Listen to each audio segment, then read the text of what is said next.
Well, a letter that escapee Richard Matt reportedly wrote to his daughter just before he broke out of prison says quite a lot in hindsight. He wrote, quote, "I always promised you I would see you on the outside. I am a man of my word."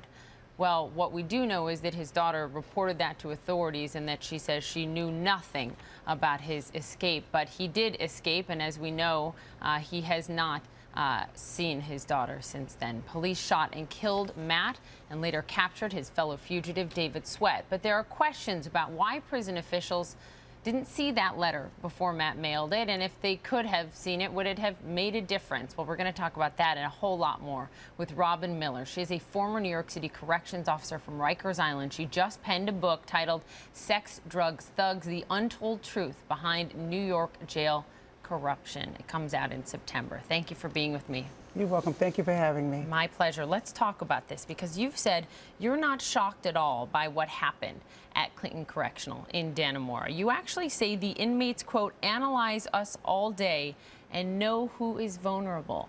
How did you experience that? You have to understand something. Inmates have nothing else to do but watch us. They study us. They know they listen to us. They listen to us talk about each other. They listen to the captains. They know the whole setup. Day in and day out, they watch, they observe, and they plan.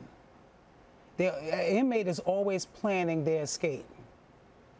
The conditions in the jail are so bad that they want to get out. So on a daily basis, they're constantly planning how they're going to break out. What we have learned is that the New York State prison policy is that they don't read outgoing inmates' mail unless a superintendent deems that that person is a risk. So now we know, according to the Buffalo News, that Richard Matt sent this letter to his daughter days before he escaped saying, "I'll see you on the outside. I always said that I would." Do you think that's a policy that needs to change, or is that something you would expect to hear from sort of someone who's desperate? That's false. They read all the outgoing mail. That's not, our Gene Casares reported with us yesterday, that is not the policy right now, within the New York State prison system. They don't read all the outgoing mail.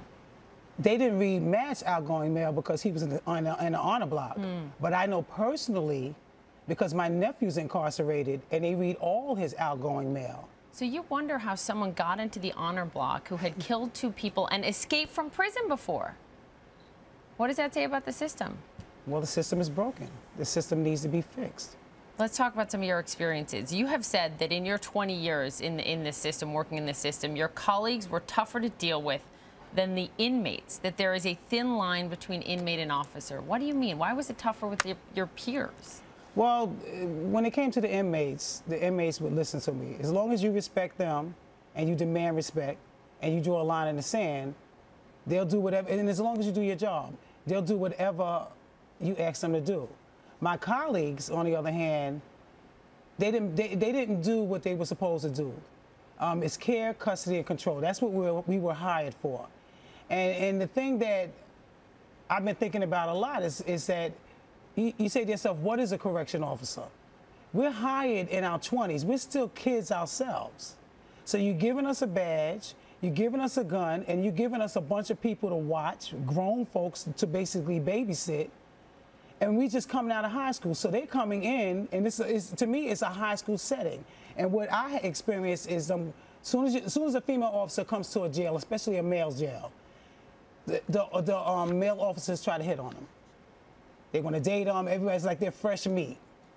When they can't have their way, they get an attitude.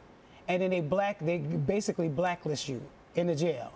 And then they get the females to stop talking to you. And then it becomes a big part of isolation. So I had to deal with coming to work every day, dealing with a bunch of coworkers, with the gossip. It's just like any other job. So we don't want to generalize, right, this whole industry, right? Because no, a lot of people doing hard work. Yeah. No, not everyone. Final question before I let you go. How do you change things then, Robin? You had so much time in the system. You're writing a book about it now. How do things change? It has to start with the administration. It has to start with the academy. They have to stop telling these people in the academy that the inmates are the enemy. They have to start there. They have to have the bosses do their jobs. The officers are not doing their jobs. They're not care, custody, and control. They're not watching these prisoners. They're more concerned with the co-workers instead of doing their job. And Albany has to get involved. And the mayor has to get involved. When the complaints start coming in, they have to act. I cover all of that and the solutions. I have solutions to exactly how do we fix this broken system to make it work. Because what's going to happen is you're going to have more escapes, and you're going to have officers getting killed in the line of duty behind this. And yes. you've said if you give them, the inmates, an inch, they will take a mile. They will take you for whatever you got. Thank you, Robin Miller. A fascinating book coming out September. And they can go to robinkmiller.com and pre-order the book. It's coming out in September. Thank you very much for being with us. Nice to meet you. I appreciate it. We'll be right back.